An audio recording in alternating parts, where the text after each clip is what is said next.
The evening air had a bite to it as Daniel Carter guided his daughter Emma through the crowded Chicago sidewalk. This is so His pretty. calloused hand It is, enveloped isn't her it? small Yeah, fingers, I love it. steadying her against the rush of I pedestrians need to speak heading with you home for the about your night. reservation. Is there Above a problem? them, the illuminated Daddy? sign of Riverside Restaurant cast a golden glow across their faces, a beacon of elegance that had drawn them from their modest neighborhood across town. "Remember what we talked about?" Daniel asked, kneeling to straighten the collar of Emma's blue dress, the one Jennifer had sewn before the cancer took her 3 years ago. Best manners, napkin in lap, small bites. Emma recited the instructions with solemn precision, then grinned, revealing the gap where her front tooth had been. "I practiced with my teddy bears all week, Daddy." Daniel's chest tightened. 3 months of saving every spare dollar from his construction job and late-night shifts bussing tables had culminated in this moment.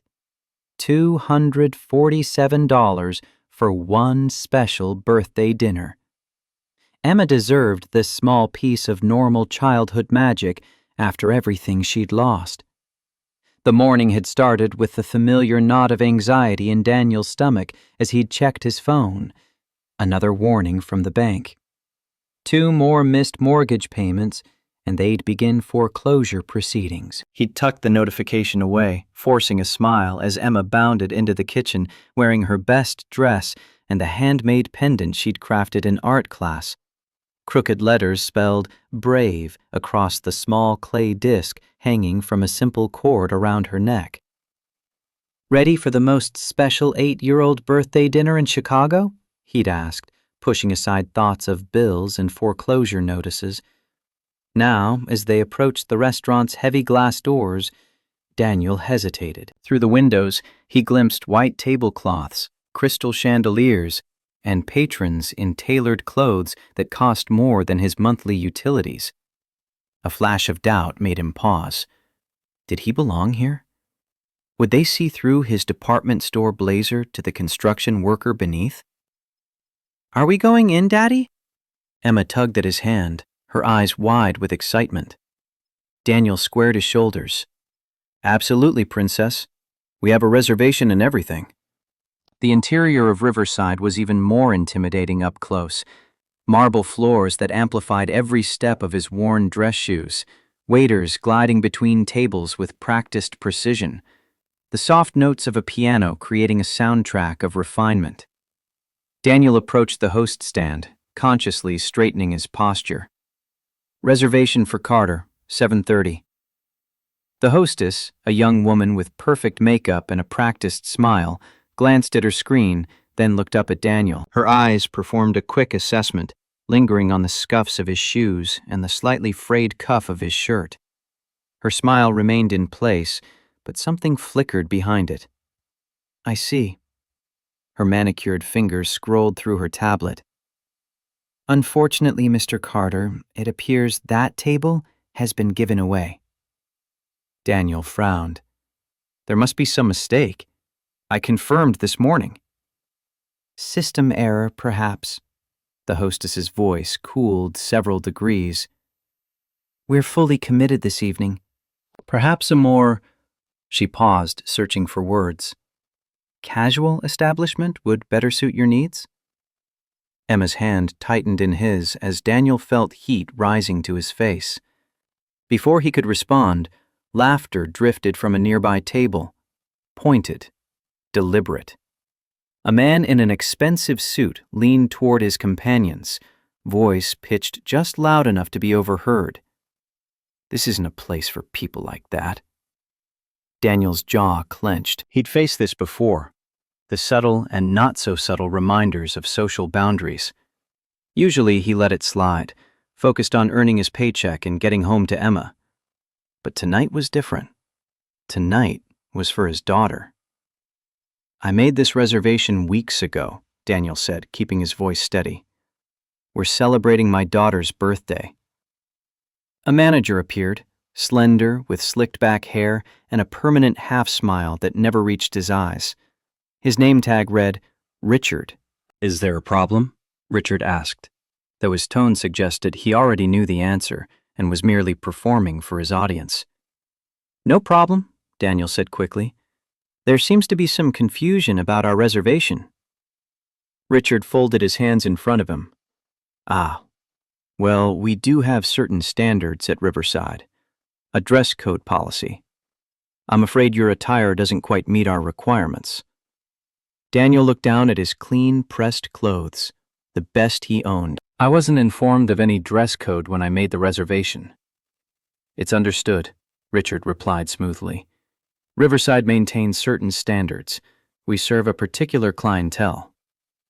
More laughter rippled from nearby tables. A phone emerged from someone's hand angled toward them. Daniel felt his face burning as Emma pressed against his leg, suddenly shy under the unwelcome attention. "Daddy?" Emma's small voice cut through the humiliation. "It's okay. We can leave." Her eyes were wide, not with disappointment for herself, but with worry for him. "We can have mac and cheese at home. I like mac and cheese." Those simple words pierced Daniel's heart more deeply than any insult. His 8-year-old daughter was trying to protect him, to comfort him. A child should never have to shoulder an adult's humiliation. Daniel nodded, swallowing hard. "Okay, Em.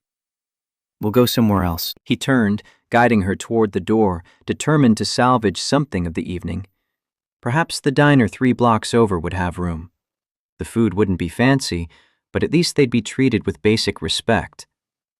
They had taken just 2 steps when a sharp sound cut through the restaurant's ambient murmur, the decisive scrape of a chair against marble.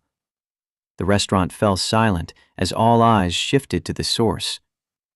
At the VIP table near the window, a woman had risen to her feet, tall, commanding, dressed in a tailored charcoal suit that radiated authority. She moved with purpose, navigating between tables with the confidence of someone accustomed to controlling rooms. Dark hair framed sharp features, and her expression was unreadable as she approached. Victoria Sterling. Even Daniel recognized her, the tech entrepreneur who had built Sterling Technologies into a multi-billion-dollar empire. The Ice Queen of Silicon Valley, according to business magazines. Her face occasionally appeared on financial news segments or business journals, always with headlines touting another acquisition or innovation that had expanded her wealth and influence. Richard's expression shifted from smug satisfaction to sudden wariness as Victoria stopped directly in front of him. "What's happening here?" Her voice was calm, but carried an undercurrent of steel. Richard straightened. "Miss Sterling, we were just explaining our policies." "What policies?" Victoria let the question hang in the air. "Our dress code. The reservation system." Richard's confidence faltered under her steady gaze. "I see." Victoria looked from Richard to Daniel and Emma, then back again. "I'm wearing a suit. This gentleman is wearing clean, pressed clothes. His daughter is wearing a lovely dress for her birthday." Her tone remained conversational, but her eyes had hardened. "What specifically is the problem?" The restaurant had gone utterly silent. Even the piano player had paused. Richard cleared his throat. "We maintain a certain atmosphere for our guests, a level of sophistication that—" "Atmosphere," Victoria repeated, as though testing a foreign concept. "You mean you judge people by their bank accounts instead of their character?" Richard's face flushed. "Miss Sterling, I assure you—" "Cancel my reservation." Victoria's interruption was calm but absolute. The hostess blinked. "I'm sorry?" "You heard me." Victoria turned to Daniel and Emma. "What's your name, sweetheart?" Emma looked up, surprised at being addressed. "Emma," she whispered. "Emma, that's a beautiful name." Victoria crouched slightly, meeting Emma at eye level. "Is today your birthday?" "Yes, ma'am." Emma nodded. "Well, happy birthday, Emma." Victoria straightened, addressing Daniel. "I'm Victoria Sterling. I was about to have a rather boring dinner alone."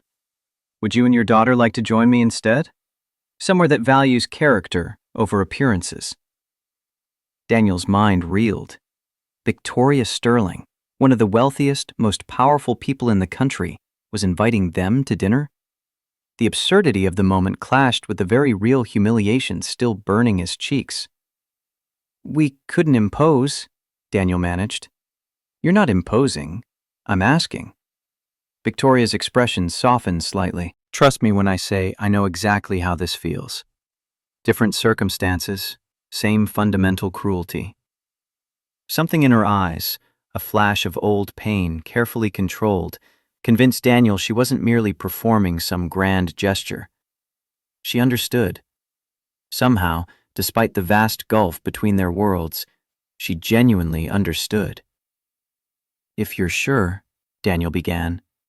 Victoria smiled, a real smile that transformed her austere features. I'm certain. Come on. I know a place that serves the best burgers in Chicago. Nothing fancy, but the people are kind and the food is excellent. As they turned to leave, Richard stepped forward, panic replacing his earlier smugness. Miss Sterling, please. There's been a misunderstanding. Victoria's voice cut through his stammering with surgical precision. There's been no misunderstanding. You've shown your true values tonight. I'll make certain my company's events are held elsewhere from now on. That's approximately $500,000 in annual business you've just lost. She didn't wait for his response, instead placing a gentle hand on Emma's shoulder and guiding them toward the exit. Behind them, the restaurant erupted in whispered conversations and the frantic clicking of phone cameras. Outside, the cool evening air felt cleansing after the suffocating atmosphere inside. Victoria pulled out her phone, typing quickly. I've called my car. It'll be here in 2 minutes. Emma tugged on Daniel's sleeve. Daddy, is this really happening? Daniel laughed, feeling some of the tension drain from his shoulders. I think it is, Em. A sleek black car pulled up to the curb, and a driver emerged to open the door. Victoria gestured for them to enter first. As they settled into the leather seats, Daniel studied the woman who had just upended his daughter's birthday in the most unexpected way. Victoria met his gaze steadily. I hope I haven't made you uncomfortable. I tend to be direct when I encounter injustice. You haven't, Daniel assured her. You've given my daughter the most memorable birthday she could have asked for, though I'm still processing the fact that we're in Victoria Sterling's car. Victoria's laugh was surprisingly warm. I'm just a person, Mr. Carter. Daniel Carter. And this is Emma. Well, Daniel and Emma, tonight we're just 3 people going out for burgers. Victoria leaned forward to address the driver. Jake's Diner on 5th Street, please. The drive took them through Chicago's evening traffic, past gleaming office towers, and eventually into a neighborhood with older storefronts and tree-lined streets. Jake's Diner sat on a corner, its neon sign flickering invitingly. Inside, the atmosphere couldn't have been more different from Riverside.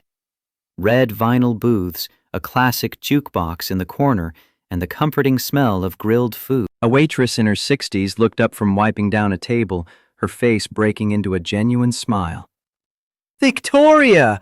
Haven't seen you in months! I've been traveling too much, Ruth. Victoria hugged the older woman. These are my friends, Daniel and Emma. It's Emma's birthday. Ruth's eyes lit up. Birthday girl! Well, that means you get the special treatment. Come on, best booth in the house. She led them to a corner booth with a view of the street. As they settled in, Emma's eyes were wide with wonder. You know each other? Victoria smiled. Ruth has been feeding me since I was younger than you, Emma. This was my first real job, bussing tables here when I was 16. Daniel looked at her with new understanding. You worked here? 3 years, through high school and my first year of college. Victoria's expression turned nostalgic.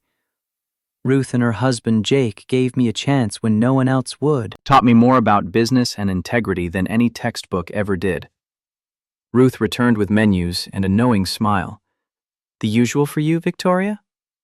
Please, and whatever my friends would like. Daniel helped Emma choose from the menu, his earlier anxiety about the bill dissipating as he noted the reasonable prices. When Ruth returned with their drinks, chocolate milkshakes for Emma and Victoria, coffee for Daniel, Victoria raised her glass. A toast. To Emma's 8th birthday, and to people like Ruth who understand that kindness costs nothing, but means everything. They clinked glasses, and Emma's giggle echoed through the diner. As they waited for their food, Victoria asked Emma about school, her friends, her interests. She listened with genuine attention, asking follow-up questions and sharing stories from her own childhood that had Emma laughing. Daniel watched the interaction with amazement. This was Victoria Sterling, the woman whose face graced business magazines, who had revolutionized 3 different industries, whose net worth was measured in billions. Yet here she sat in a vinyl booth, making his daughter laugh over stories about her disastrous attempts at learning to skateboard. When the food arrived, massive burgers with crispy fries, Emma dove in with enthusiasm. Victoria ate with equal gusto, completely unself-conscious about the informality. "This is the best birthday ever," Emma declared between bites. "Even better than what I imagined at that other place." Victoria's expression sobered slightly. "What happened tonight at Riverside? That wasn't about you or your father, Emma. That was about small people with small minds making themselves feel important by making others feel small." Emma considered this thoughtfully.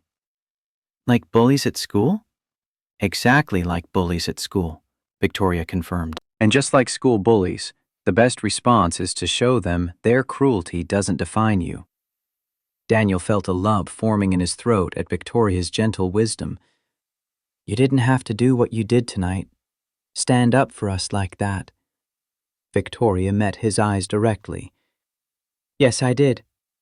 I've been in rooms full of people who thought I didn't belong because I came from nothing. Because my clothes weren't right, my accent wasn't refined, my background wasn't prestigious enough. The difference is I eventually got rich enough that they had to pretend to respect me. But I never forgot how it felt." She turned to Emma. "Your father made a reservation at that restaurant. He saved his money to give you a special birthday. He showed up clean, dressed appropriately, with good manners and clear intentions. They had no right to turn you away. None." "But they did," Emma said simply, with the clear-eyed pragmatism of childhood. "People do mean things sometimes." "They do," Victoria agreed. "Which is why when you have the power to stand against that meanness, you should use it. Power isn't about making more money or having a bigger title. It's about having the ability to make things better and choosing to do so." Daniel found himself deeply moved by her words. This wasn't rehearsed corporate messaging or performative charity. This was genuine conviction, born from personal experience and refined through years of navigating a world that had tried to diminish her. As they finished their meal, Ruth brought out a small birthday cake. Nothing elaborate, just chocolate with pink frosting and 8 candles. "On the house for the birthday girl," she announced.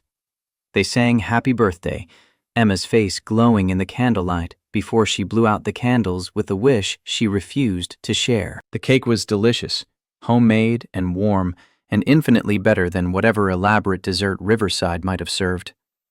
When it came time to leave, Daniel reached for his wallet. Victoria waved him off. "This is my treat.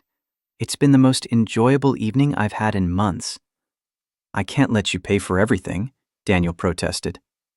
Victoria's expression turned serious.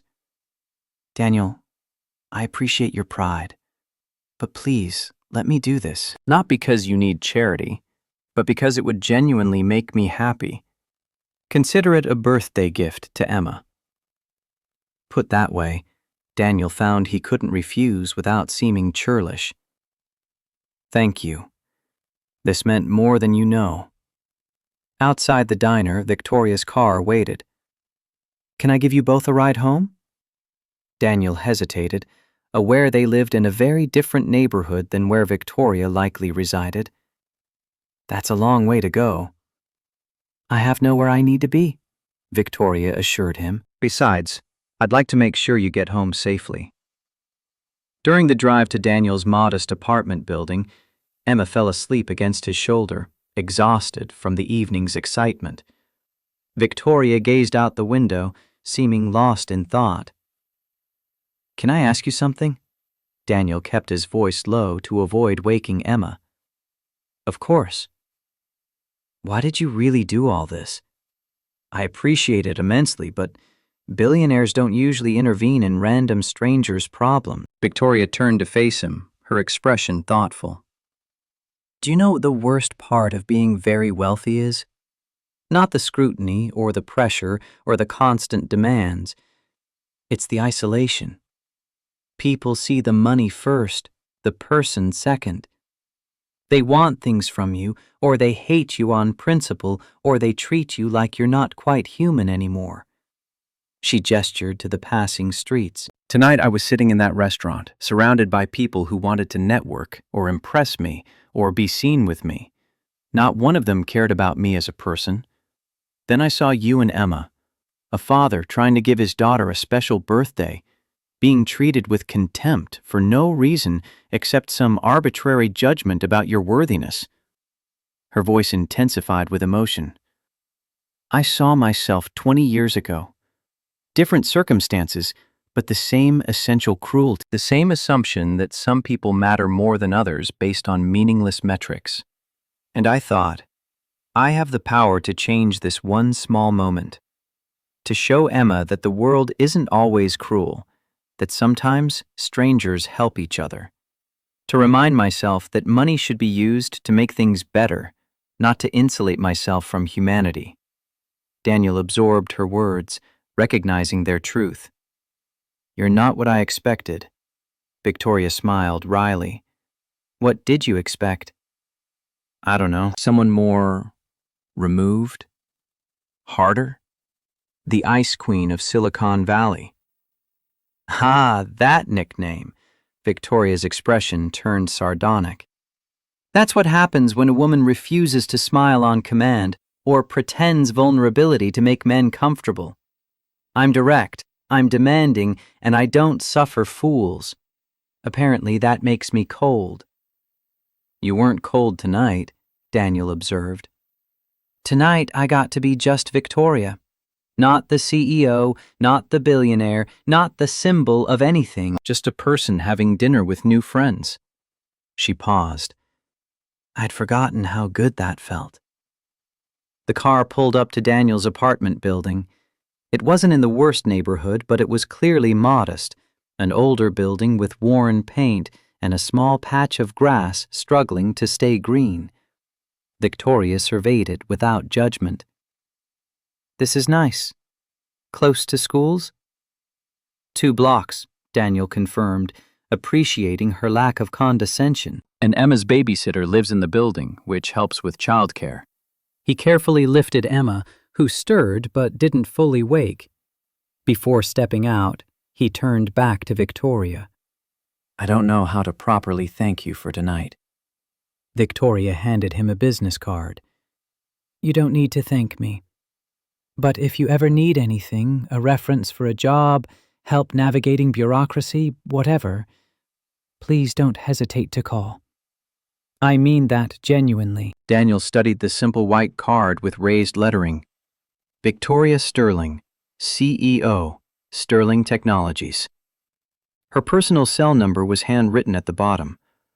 I'm not sure what I could ever offer in return, Daniel said honestly. You already have, Victoria replied. You reminded me why I started my company in the first place. To create opportunities, to challenge unjust systems, to prove that talent and character matter more than pedigree. Tonight was a wake-up call that I'd gotten too comfortable in my bubble. She held out her hand for a handshake. Daniel shifted Emma carefully and shook it, noting Victoria's firm, confident grip. Take care of that remarkable daughter of yours, Victoria said softly. The world needs more people like her, people who see through surface appearances to what really matters. She gets that from her mother, Daniel said, surprising himself with the admission. Jennifer was like that, could see the good in anyone. Victoria's expression softened with understanding.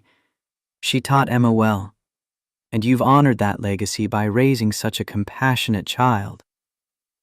As Daniel carried Emma into their building, he turned back once to see Victoria's car pulling away. The evening felt surreal. A disaster transformed into something magical by the intervention of a stranger who had turned out to be so much more than her public persona suggested. Upstairs, he tucked Emma into bed. She stirred briefly, smiling. Best birthday ever, Daddy. It really was, wasn't it? Daniel kissed her forehead. Victoria is nice, Emma murmured sleepily. She understands about being left out. She does, Daniel agreed, struck once again by his daughter's perceptiveness. We should be friends with her, Emma announced with a certainty of childhood before drifting back to sleep.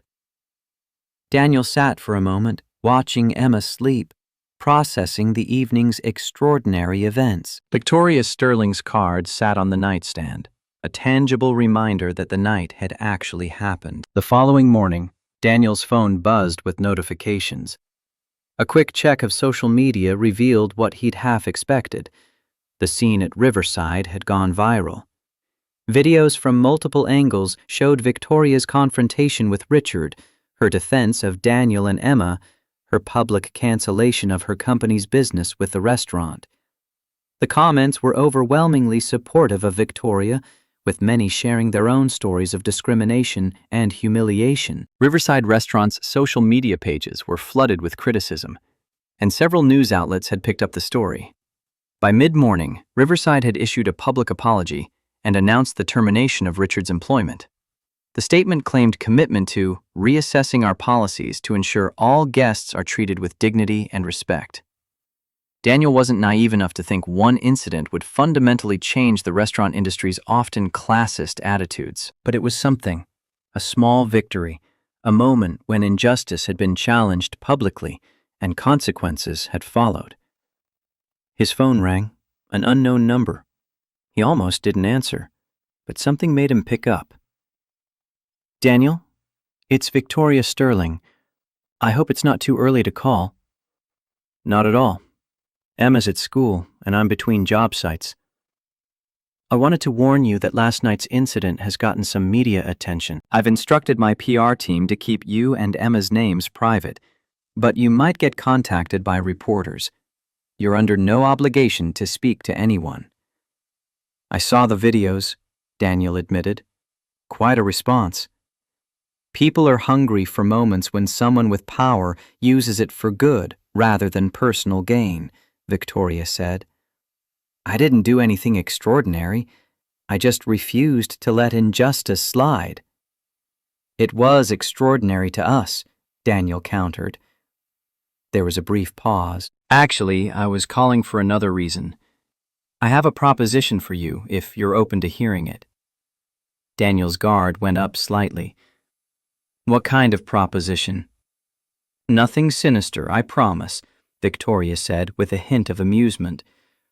I've been thinking about something you said last night, that you work construction and bus tables. What's your background? Education, skills, experience?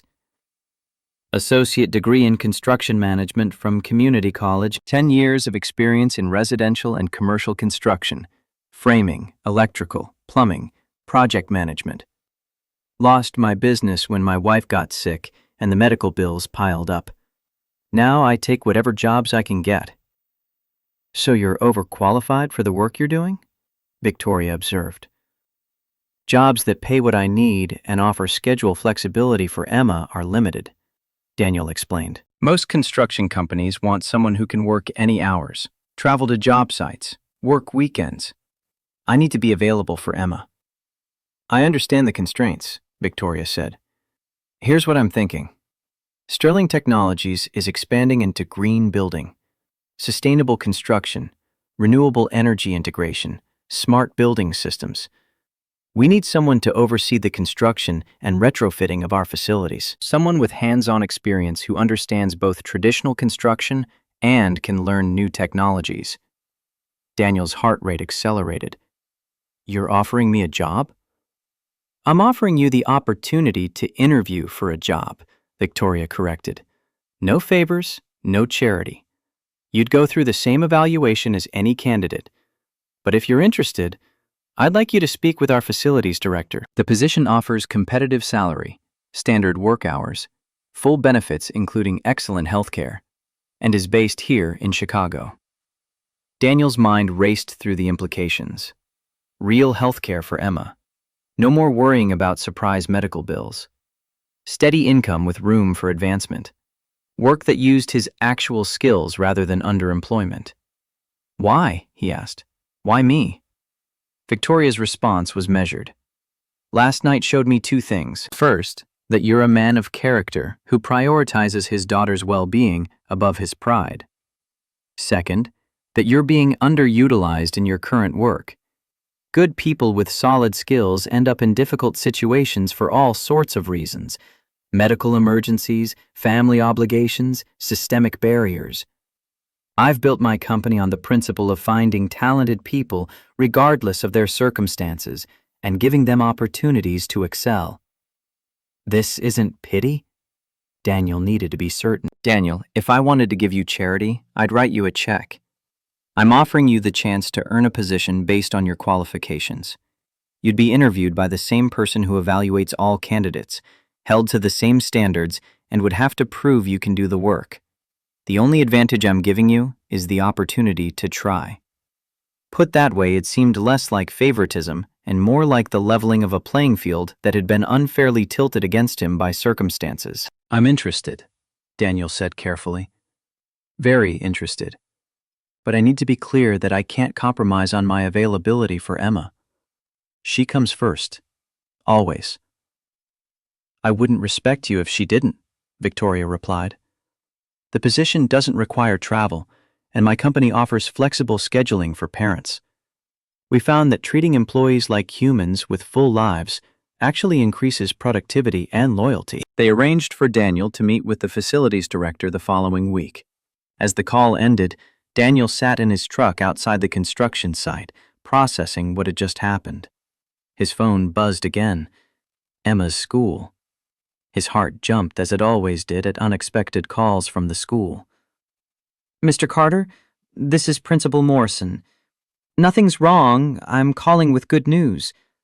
Emma has been selected as Student of the Month for her grade. Her teacher cited her exceptional kindness and leadership in organizing a collection drive for homeless families.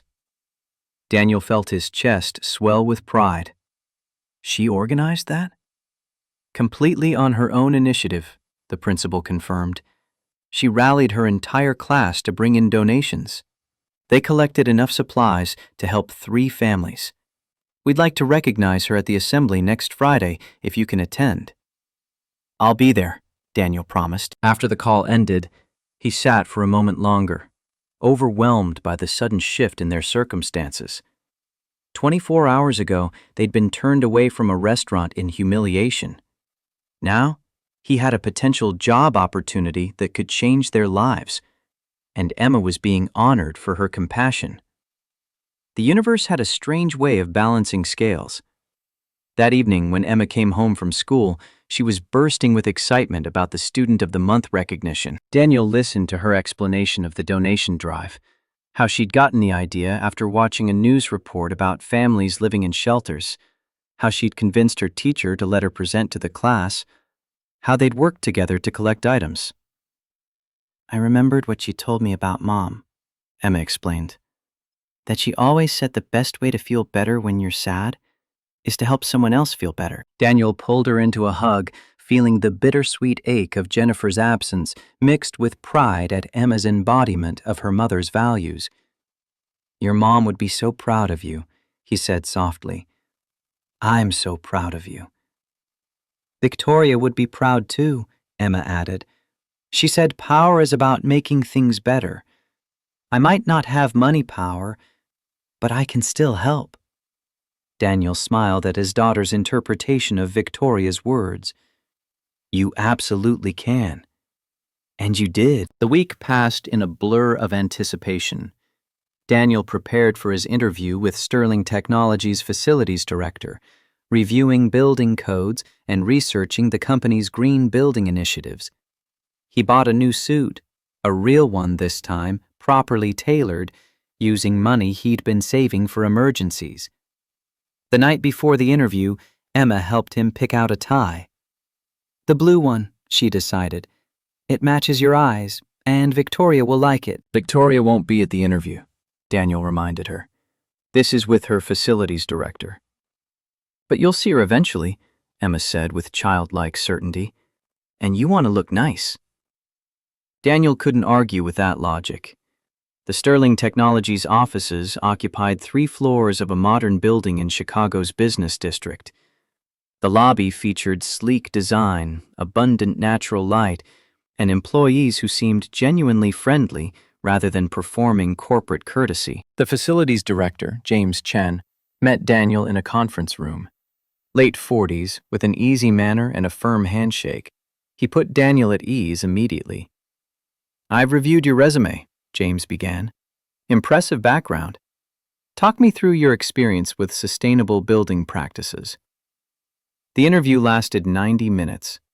James asked detailed questions about construction methods, problem-solving scenarios, project management approaches, and familiarity with emerging technologies. Daniel answered honestly, acknowledging where his knowledge had gaps, but demonstrating his ability to learn and adapt. One last question, James said as the interview wound down.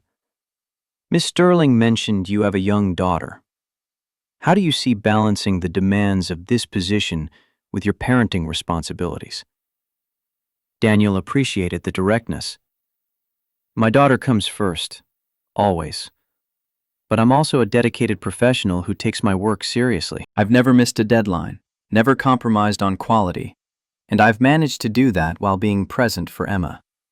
The difference is, I've been doing it without support, without consistent hours, without backup, without resources. In a stable position with reasonable expectations, I can excel at both roles. James nodded thoughtfully. Fair answer. I'll be honest with you, Daniel. We've interviewed 3 candidates for this position. You have the most relevant hands-on experience, strong references from your previous company, and a clear passion for the work. Your lack of bachelor's degree is a concern for HR, but I believe experience often trumps credentials. He extended his hand. I'd like to offer you the position. Pending background check and reference verification, of course. Starting salary is $85,000, full benefits, 3 weeks paid vacation, and flexible scheduling for family obligations. Daniel's hand trembled slightly as he shook James's hand. The salary was more than double what he'd been cobbling together from multiple jobs. I accept. Thank you for this opportunity. Thank me by doing excellent work, James replied. We have aggressive expansion plans, and we need someone who can execute them reliably. I think you're that person. As Daniel left the building, he called Victoria's number, the one from her business card. She answered on the second ring. I got the job, he said without preamble. Congratulations. He could hear the genuine pleasure in her voice. James called me right after your interview. He was very impressed. Thank you, Daniel said.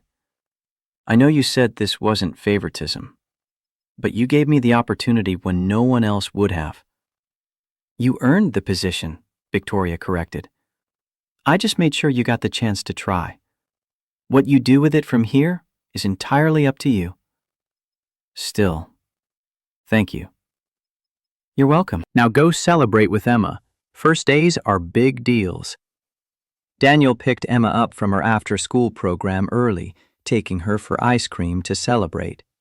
As they sat in the park eating their cones, Emma swinging her legs happily, Daniel felt a profound sense of gratitude.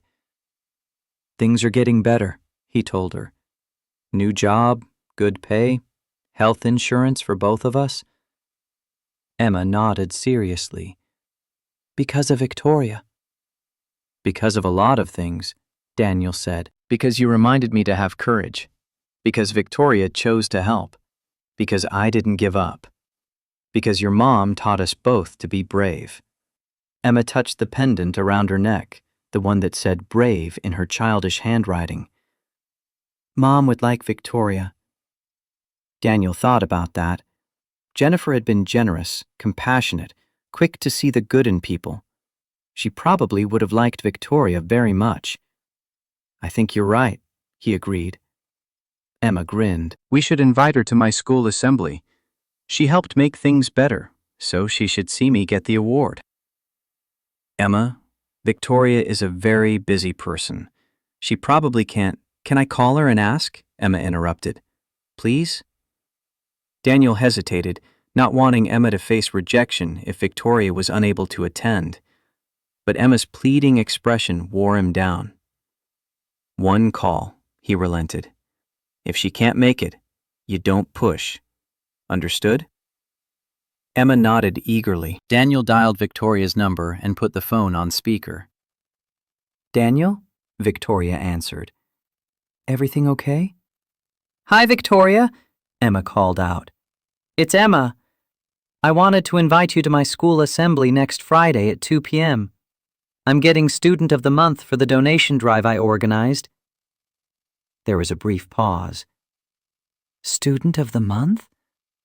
Emma, that's wonderful. What donation drive?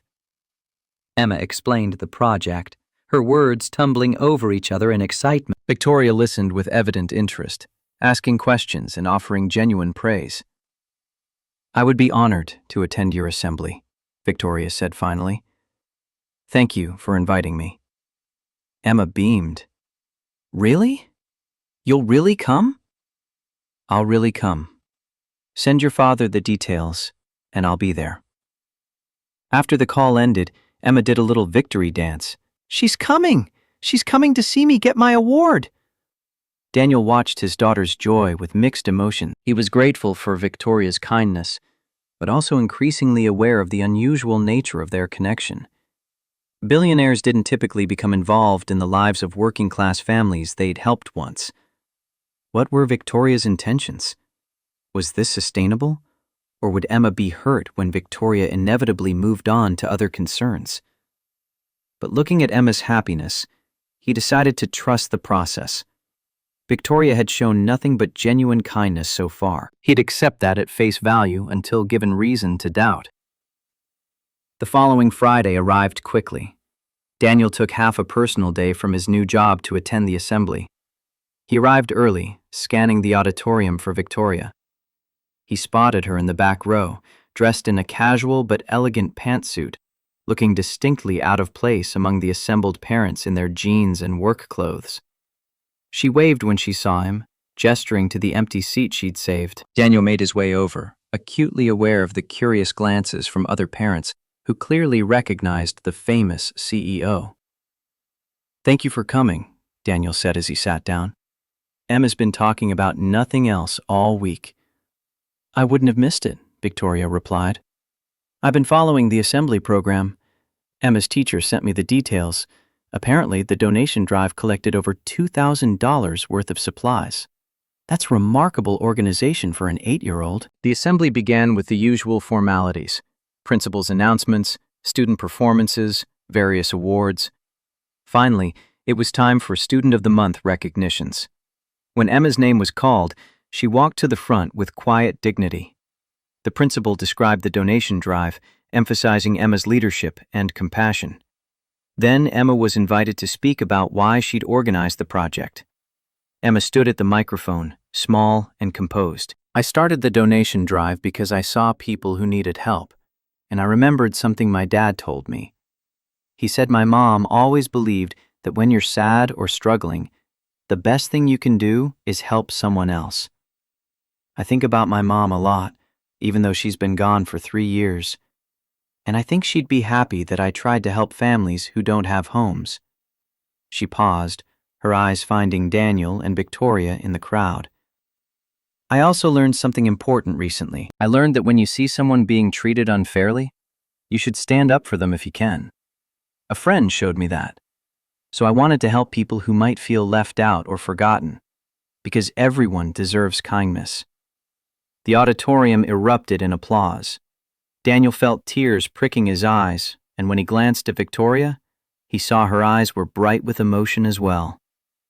After the assembly, parents and students mingled in the hallway. Emma ran to them, her certificate clutched proudly in her hand. "You were magnificent," Victoria told her, crouching to Emma's eye level. "Truly inspiring." "I meant what I said," Emma replied seriously. "About standing up for people. You taught me that." Victoria pulled Emma into an unexpected hug. "You already knew it. I just reminded you." Other parents approached, some recognizing Victoria and asking for photos or trying to pitch business ideas. Victoria handled them with practiced grace, but kept steering the conversation back to Emma's achievement. As the crowd thinned, Principal Morrison approached. "Ms. Sterling, I wanted to thank you personally for attending, and I wanted to extend an invitation. We're developing a new program to teach leadership and community service to our students.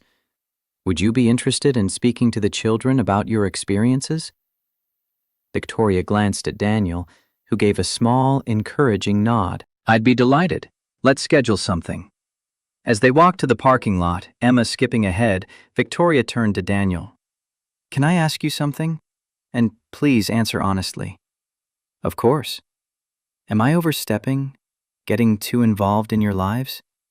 Victoria's expression was vulnerable in a way he hadn't seen before. "I genuinely enjoy spending time with you and Emma, but I'm aware of the power imbalance. I don't want you to feel obligated to accept my presence out of gratitude or fear of offending someone who could impact your career." Daniel considered the question carefully. "Honestly, it's complicated. A month ago, we were strangers. Now you're attending my daughter's school assembly and offering me career opportunities. It's a lot to process. But here's what I know. Emma lights up when she talks about you. You've treated us with genuine respect and kindness, and whatever this is, friendship, mentorship, something else, it feels authentic, not performative." He paused, gathering courage. "So no, you're not overstepping. But I do wonder where this is heading. What happens when the novelty wears off and you move on to the next thing? Emma's already attached to you. I don't want her heart broken when you inevitably get busy with your actual life." Victoria nodded slowly, appreciating his honesty. "Fair concern. Here's my truth. I don't have many real friends. Lots of acquaintances, business associates, people who want things from me. But genuine connection? That's rare. You and Emma remind me of who I wanted to be before I got caught up in building an empire. You ground me." She stopped walking, turning to face him directly. "I'm not going to make promises I can't keep. My schedule is unpredictable and I travel frequently. But I can promise that my interest in your lives isn't temporary or superficial. I'd like to continue being part of Emma's life, if you're comfortable with that. And yours," she added, holding his gaze. Something shifted in that moment, an acknowledgement of the deepening connection between them that went beyond gratitude or obligation.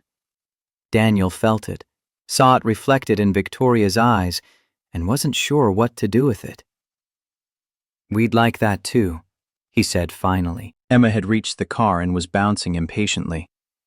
"Can Victoria come to dinner? Please?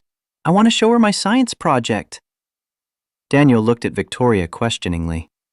"It's just spaghetti and salad, nothing fancy, but you're welcome to join us." Victoria smiled. "I'd love to. Let me just make one call to cancel my evening meeting." As she stepped away to call her assistant, Emma tugged on Daniel's sleeve. "You like her, don't you, Daddy?" Daniel felt his face heat. "She's a good friend, Em." "Uh-huh." Emma's knowing expression was far too perceptive for an 8-year-old. You look at her the way you look at pictures of Mom, happy and sad at the same time. Daniel didn't know how to respond to that observation. Did he have feelings for Victoria beyond friendship? The thought seemed absurd given their circumstances, yet Emma had identified something he'd been avoiding acknowledging. The drive to their apartment building was filled with Emma's chatter about her school day and plans for the science project. Victoria rode with them, her luxury car left at the school to be picked up later. She seemed completely at ease in Daniel's aging sedan with its worn upholstery and rattling dashboard. At the apartment, Victoria admired Emma's carefully organized space, the bookshelf with precisely aligned books, the art supplies sorted by color, the bulletin board covered in drawings and awards. "You're very organized," Victoria observed. "I like things to be neat," Emma explained. "It makes my brain feel less messy." Over dinner, simple but homemade, they fell into easy conversation. Victoria asked about Daniel's first week at Sterling Technologies, genuinely interested in the details of the projects he was reviewing. Emma explained her science project on plant growth, demonstrating her hypothesis with the enthusiasm of a true scientist. As Victoria helped clear the dishes, she glanced around the modest apartment with its worn furniture and careful touches of home. "You've created a warm space here. It feels genuine, lived in. So different from my place." "Where do you live?" Emma asked. "A penthouse downtown," Victoria replied. "Lots of windows, expensive furniture, and absolutely no personality. It's more like a hotel than a home." "That sounds lonely," Emma observed with characteristic directness. Victoria smiled sadly. "It is, sometimes. Work keeps me busy, but busy isn't the same as fulfilled." "You should get a dog," Emma suggested. "Dogs make everything better." "Your daughter is a wise philosopher," Victoria told Daniel. "She gets it from her mother," Daniel said. Jennifer had this way of cutting through nonsense to get to the heart of things. Emma inherited that gift. As the evening wound down, Emma began to yawn. Victoria took it as her cue to leave. "Thank you for dinner," she said at the door. "This was exactly what I needed." "Thank you for coming to the assembly," Daniel replied. It meant the world to Emma. Victoria hesitated, then said, "I'm hosting a small dinner party next month. Nothing formal, just a few people I actually like rather than business contacts. Would you and Emma like to attend? No pressure. I understand if you'd rather not." Daniel glanced at Emma, who was nodding enthusiastically from the hallway. "We'd love to." "Excellent. I'll send details." Victoria smiled, and for a moment, the CEO facade disappeared entirely, replaced by genuine warmth. "Good night, both of you." After she left, Emma immediately launched into planning mode. "We need to get you a new shirt for the dinner party, and I need a nice dress. Can we go shopping this weekend?" Daniel laughed, swept up in his daughter's excitement. "We can go shopping, but you know Victoria likes us just as we are, right? We don't need to try to be anything different." "I know," Emma said, "but it's fun to dress up sometimes, and I want to make a good impression on her friends." As Daniel tucked Emma into bed that night, she looked up at him thoughtfully. "Daddy, do you think Mom would be okay with us being friends with Victoria?" The question caught Daniel off guard. "What makes you ask that?" "I don't want Mom to think we're replacing her," Emma said, her voice small. "I still love her. I still miss her every day." Daniel sat on the edge of the bed, his heart aching. "Oh, sweetheart, nobody could ever replace your mom. She was unique and special, and will always be part of us. But I think Mom would be happy that we've found someone who cares about us. She always wanted us to be happy and to let people in who treat us well." "Victoria does treat us well," Emma agreed. "She sees us, not just what we don't have." "Exactly. And your mom would have appreciated that about her." Emma nodded, seeming satisfied with this answer. I think they would have been friends. They both stand up for what's right. After Emma fell asleep, Daniel sat in the living room thinking about the past month. The trajectory of his life had shifted dramatically, all because of a humiliating moment at a restaurant and a stranger who refused to look the other way. He thought about Victoria's question from earlier. Where was this heading? He honestly didn't know. The gulf between their worlds remained vast in many ways, but there was also an unmistakable connection forming, built on mutual respect, shared values, and genuine enjoyment of each other's company. His phone buzzed with a text from Victoria. Thank you again for a wonderful evening. Emma is remarkable, and you should be very proud. Looking forward to the dinner party. V. Daniel smiled and replied, Thank you for being part of our lives. See you soon. The following weeks fell into a new rhythm. Daniel threw himself into his work at Sterling Technologies, quickly proving his worth on several complex retrofit projects. James Chen became not just a supervisor, but a mentor, sharing decades of industry knowledge and pushing Daniel to expand his expertise. Victoria maintained regular contact, sometimes a text checking in on Emma, occasionally a lunch meeting to discuss Daniel's projects. Once, a surprise delivery of tickets to a science museum exhibit Emma had mentioned wanting to see. The connection was deepening, becoming something neither of them had quite anticipated. Daniel found himself thinking about Victoria at odd moments. Her laugh, her directness, the way she listened with complete attention. He told himself it was just gratitude and friendship, but Emma's earlier observation kept echoing in his mind. The dinner party arrived on a mild evening in late autumn. Victoria's penthouse was exactly as she'd described. Beautiful, but impersonal, like a high-end showroom. The view of Chicago's skyline was breathtaking, but the space lacked the warmth of a real home. The other guests were a revelation. Instead of business elite, Victoria had invited her former foster sister, her first business partner, her college roommate, and James Chen with his husband. People who had known her before the billions, who treated her like a person rather than a celebrity. Emma fit right in, charming everyone with her mix of childish enthusiasm and unexpected wisdom. She ended up deep in conversation with James's husband, a middle school science teacher, about her latest project. Daniel found himself talking with Victoria's foster sister, Maria, who shared stories about young Victoria. Brilliant but rough around the edges, determined to prove she belonged despite constantly being told she didn't. She was ferocious, Maria remembered fondly. Anyone who underestimated her learned quickly not to do it again. But underneath all that fire, she was kind. She'd share her last dollar, tutored kids for free, always stood up for underdogs. She still does, Daniel said, thinking of the scene at Riverside. Maria studied him with knowing eyes. She talks about you and Emma a lot. I've never heard her talk about anyone the way she talks about you two. Like you're important. Before Daniel could respond, Victoria appeared with champagne glasses. What lies is Maria telling about me? Only the truth, Maria replied with a grin. I was just telling Daniel about the time you got suspended for fighting that kid who was bullying the special needs students.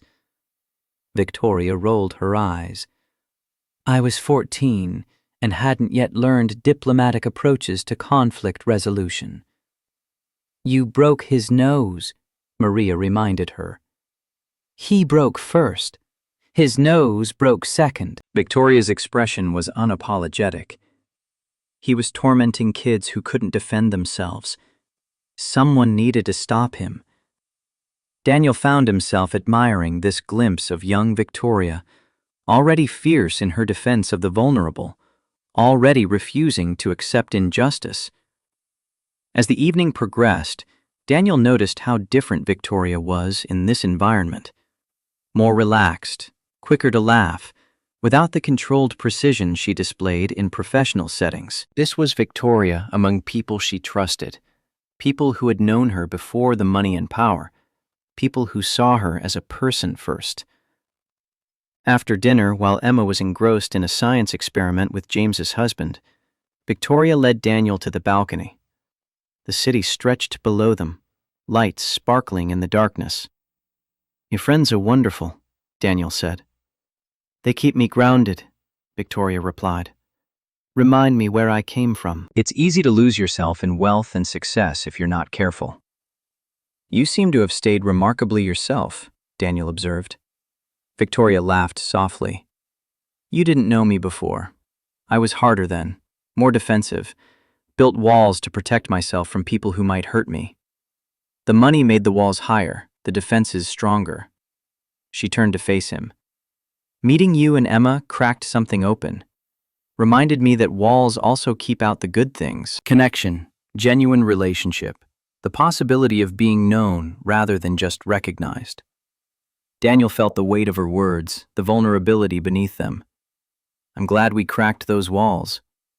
"Are you?" Victoria's voice was quiet, even knowing how complicated it makes things. Daniel moved closer, drawn by something he didn't quite understand. Complicated isn't always bad.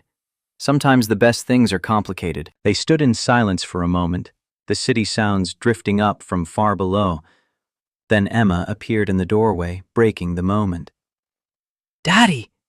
Mr. Chen's husband showed me how to make a volcano that actually erupts. Can we do that for the science fair?" Daniel laughed, stepping back from Victoria. "We can definitely try."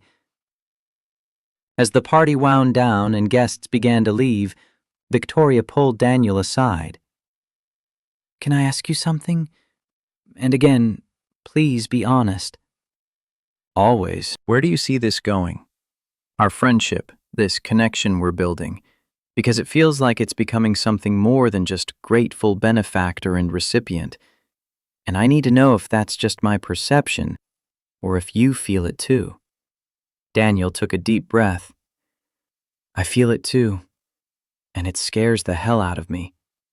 Not because I don't want it, but because the stakes are so high. Emma's already attached to you. I'm already attached to you. If this goes wrong, if we try for something more and it doesn't work, the fallout affects my daughter." "So what do we do?" Victoria asked. "I don't know," Daniel admitted. "I want to say we take it slow, see where it goes. But I also know that every interaction, every dinner, every text is already building expectations and attachments. We're already in deeper than just friendship, even if we haven't acknowledged it." Victoria nodded slowly. "You're right. We need to be intentional about this. Either we acknowledge what's happening and move forward carefully, or we maintain clear boundaries and keep things platonic. The in-between is too confusing, especially for Emma." "I vote for option 1, Daniel said, surprising himself with his decisiveness. "Acknowledging it, moving forward. Because I like you, Victoria.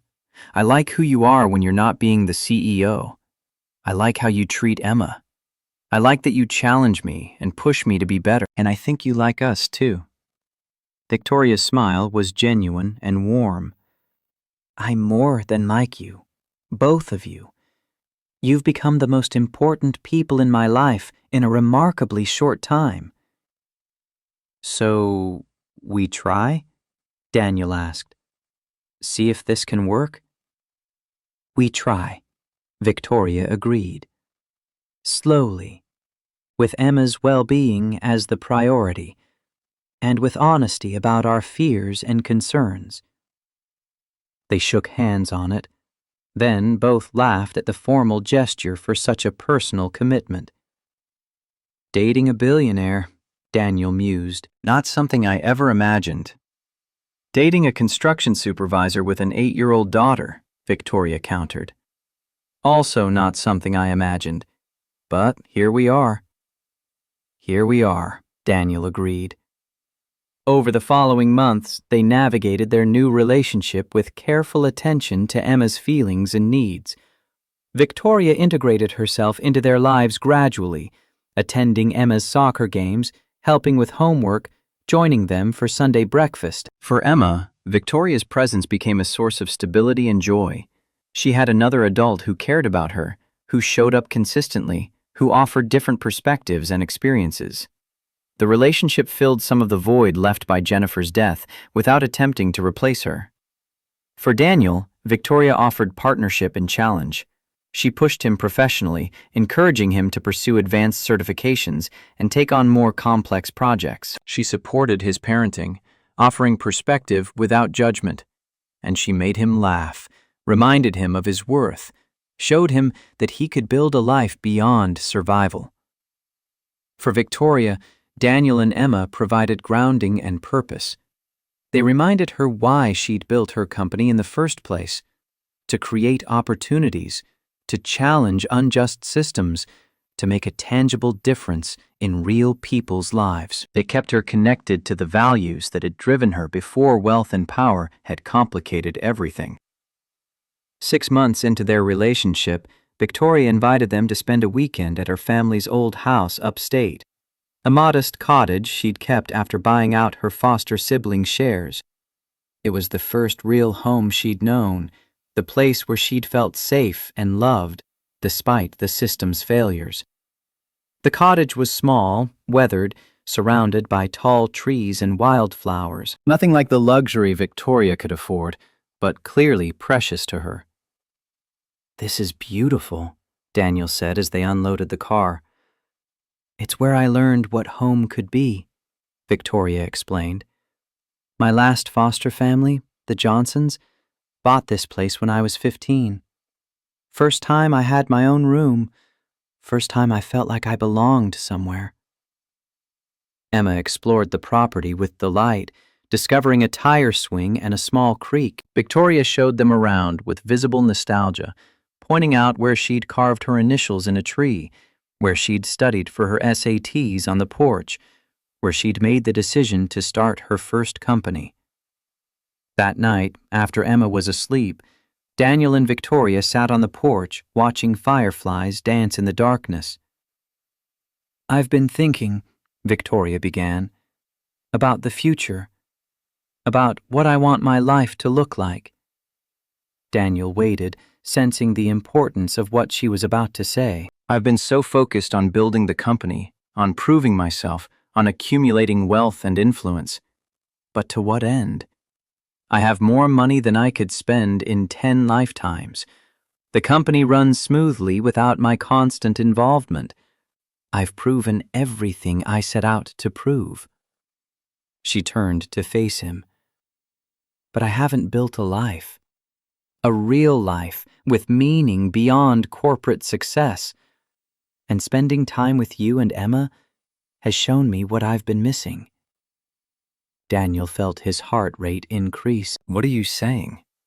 "I'm saying I want to do more of this. More weekends away, more family dinners, more ordinary moments that aren't about business or achievement. I want to be present for Emma's childhood. I want to build something real with you. I want a life that matters beyond my bank account." She paused, vulnerable in a way he'd rarely seen. "I want to be part of your family, if you'll have me." Daniel pulled her close, feeling the rightness of her words. "We'd be honored to have you. But you need to know, we come with complications. Limited budget, demanding schedules, a daughter who needs stability. It's not glamorous." "I don't want glamorous," Victoria said firmly. "I want real. I want to matter to people I love, not just stockholders and board members. I want Emma to have someone else who shows up for her. I want to wake up next to someone who sees me, not my net worth." Daniel kissed her, a gesture that felt both new and inevitable. When they broke apart, Victoria was smiling. "I love you," she said simply. "I don't know when it happened exactly, but I do." "I love you too," Daniel replied. Took me a while to admit it to myself, but Emma saw it from the beginning. They sat in comfortable silence, hands intertwined, listening to the sounds of the night. Inside, Emma slept peacefully, safe in the knowledge that her family was growing in ways that honored her mother's memory, while building toward a new future. The following morning, Emma found them having coffee on the porch. She took one look at their intertwined hands and their expressions and grinned. "Finally! I was starting to think I'd have to spell it out for you." Daniel laughed. "You did spell it out for us, multiple times." Emma climbed onto the porch swing between them. "So, Victoria's officially part of our family now?" Victoria glanced at Daniel, then nodded. "If that's okay with you." Emma threw her arms around Victoria's waist. "It's more than okay. I've been hoping for this forever. Well, for 6 months, which feels like forever when you're 8. They spent the weekend as a family, hiking, cooking together, telling stories, building a new dynamic that honored the past while embracing the future. Victoria proved surprisingly adept at camping, though she admitted it had been decades since she'd slept in a tent. On their last evening, as they roasted marshmallows over a fire pit, Emma asked Victoria about her childhood. Victoria shared honestly about the foster system, the struggle to belong, the determination to create a different life. "It must have been hard," Emma said, "not having a real family for so long." "It was," Victoria agreed. "But it also taught me that family isn't just about biology. It's about the people who show up, who care, who stand by you." Like your dad showed up for you after your mom died. Like we're all showing up for each other now. Emma nodded thoughtfully. "I think Mom would like you. She always said the best people are the ones who've been through hard things, but stayed kind anyway." Victoria's eyes misted. That's a beautiful way to think about it. As the fire burned down and Emma dozed between them, Daniel felt a profound sense of gratitude. The path here had been painful. Jennifer's illness and death, financial struggles, humiliation at Riverside. But those experiences had shaped him, taught him resilience, shown him what really mattered. And somehow, impossibly, that path had led here, to a woman who understood struggle, who valued character over status, who loved his daughter and challenged him to be better, to a life that honored Jennifer's memory while building something new. 6 months later, Victoria made headlines by announcing a major reorganization of Sterling Technologies. She was stepping back from day-to-day operations to focus on philanthropic work through a new foundation, the Second Chances Foundation, dedicated to helping working families facing financial hardship due to medical emergencies. The announcement shocked the business world. Why would someone at the peak of their career step away? The speculation was endless. Health problems, business troubles, romantic scandal. The truth was simpler. Victoria had realized that her wealth gave her the power to make a real difference, but that difference wouldn't come from corporate boardrooms. It would come from direct impact on families like Daniel's, people who worked hard, played by the rules, and still found themselves crushed by circumstances beyond their control. Daniel supported her decision completely, even as it meant changes to his own role. Victoria asked him to serve as the foundation's director of operations, overseeing the programs that would provide emergency financial assistance, job training, and support services to families in crisis. "You understand this world," Victoria explained. "You've lived it. You know what actually helps versus what sounds good but doesn't deliver. I need someone who gets it, who won't let us become just another wealthy person's vanity project." Daniel accepted, bringing his construction background to bear in creating training programs that taught real, marketable skills.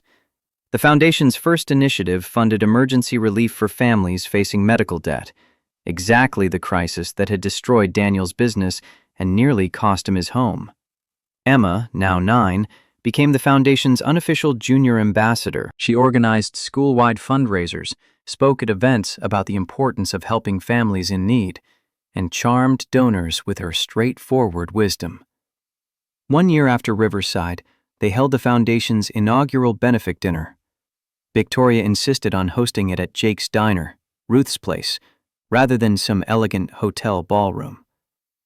"This is where I learned what genuine hospitality looks like," Victoria explained to confused board members. If people can't appreciate that, they're not our kind of donors anyway. The event was unconventional, but successful. Donors sat in vinyl booths eating Ruth's famous burgers while learning about the families the foundation had already helped. No fancy speeches, no corporate jargon, just real stories of real impact. At the end of the evening, Victoria stood to make an announcement. Daniel, sitting with Emma, had no idea what was coming. "A year ago," Victoria began, "I witnessed an act of casual cruelty at a restaurant in this city. A father and daughter were turned away on the daughter's birthday because someone decided they didn't meet arbitrary standards of acceptability. That moment changed my life." She gestured to Daniel and Emma. "It reminded me that power and wealth mean nothing if they're not used to challenge injustice and create opportunity. These two extraordinary people showed me what really matters: integrity, compassion, and the courage to stand up for what's right." Victoria's voice strengthened. "Today, I'm announcing a $100 million commitment to the Second Chances Foundation. But more importantly, I'm announcing my intention to build a family with Daniel and Emma Carter, a family that will remind me every day why this work matters." The room erupted in applause. Emma bounced in her seat, and Daniel felt tears streaming down his face. Later, in the parking lot outside Jake's Diner, the three of them stood together under the stars. "You really know how to make an announcement," Daniel said, still processing. Victoria laughed. "I figured if I was going to scandalize the board, I might as well do it properly."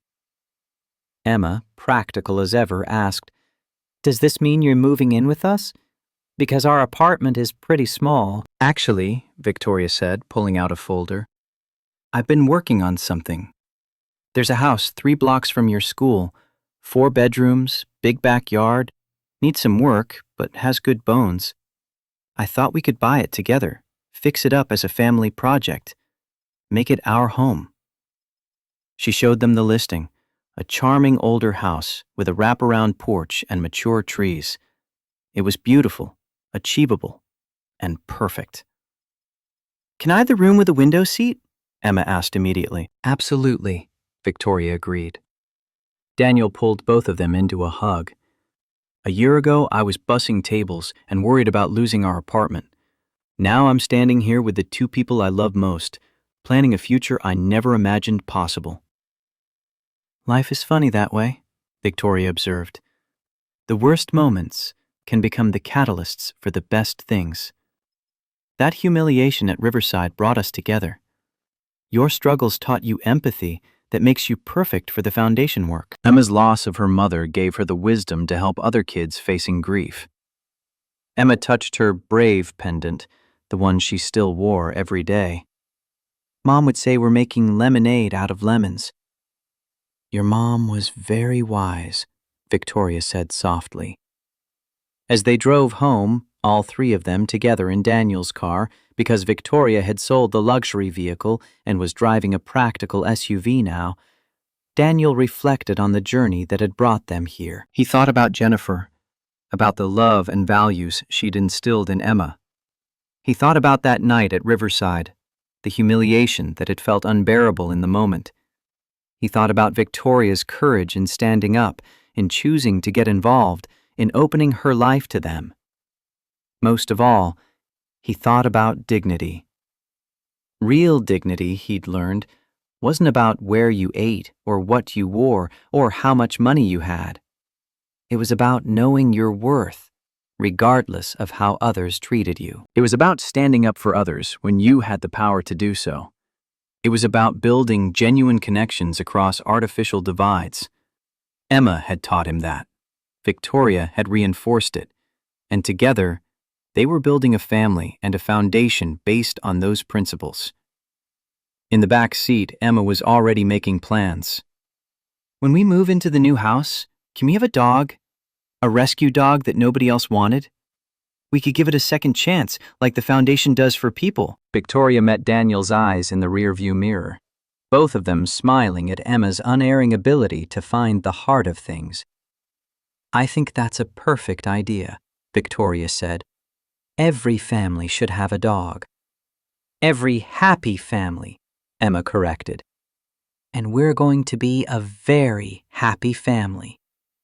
Looking at his daughter, brave, compassionate, wise beyond her years, and at Victoria, fierce, generous, committed to using her privilege for good, Daniel couldn't imagine a more true statement. They were going to be a very happy family indeed. 3 months later, they moved into the house. True to Victoria's vision, they renovated it together. Daniel handling the major construction, Victoria surprising everyone with her skill at painting and design, Emma contributing by creating a detailed plan for the backyard garden. The day they officially moved in, Ruth from the diner brought over a homemade pie. James Chen and his husband delivered a housewarming gift. Maria and Victoria's other old friends arrived with champagne and stories. Emma had decorated her new room with photos, some of Jennifer, some of their new blended family, some of the foundation's success stories. She'd created a bulletin board displaying the letters she'd received from a girl whose family had been helped by the foundation. A girl who'd written to thank Emma for starting a program that had saved her family from homelessness. That evening, after the guests had left, the three of them sat on the porch swing Emma had insisted they install. I have something for both of you, Victoria said, pulling out 2 small boxes. Emma opened hers first, gasping at the delicate necklace inside. A pendant with 3 interlocking circles, each a different metal. It represents us, Victoria explained. 3 separate pieces that form something stronger together. Each circle is beautiful alone, but connected, they're unbreakable. Daniel opened his box to find a similar design on a keychain. I had them custom made, Victoria continued. I wanted us to have something that symbolizes what we've built. A family that honors the past, Jennifer's love and sacrifice, that embraces the present, our commitment to each other, and that looks toward the future, the life we're building together. Emma immediately put on her necklace, admiring how it caught the light. It's perfect. Can we add more circles when we get the dog? Victoria laughed. We'll figure something out. As they sat together, watching the sun set over their new neighborhood, Daniel felt a profound sense of peace.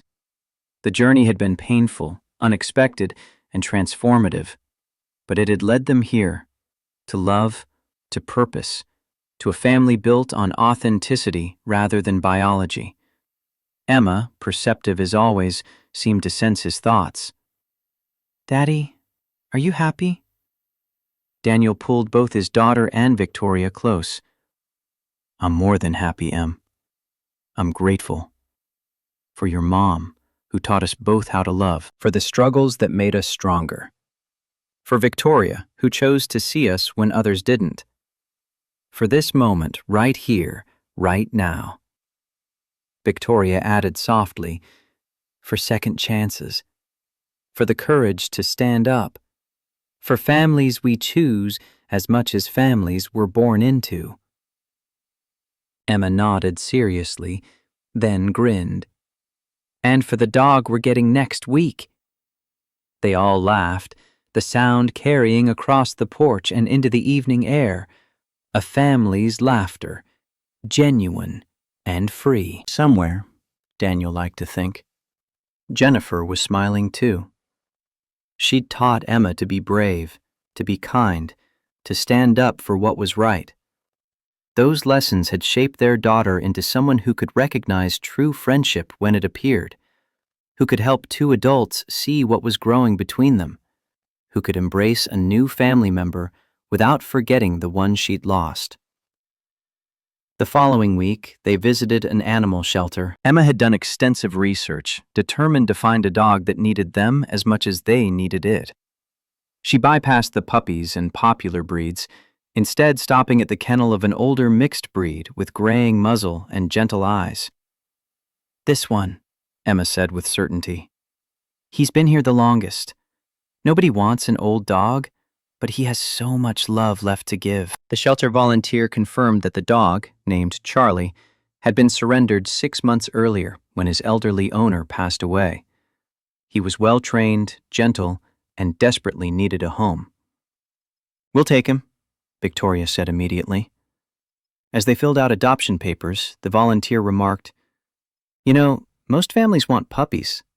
It's special that you chose Charlie." Emma looked up seriously. "Everybody deserves a second chance. Charlie, us, everyone. That's what our family is about." The drive home with Charlie was triumphant. The old dog seemed to understand he'd found his forever home, settling contentedly between Emma and Victoria in the back seat.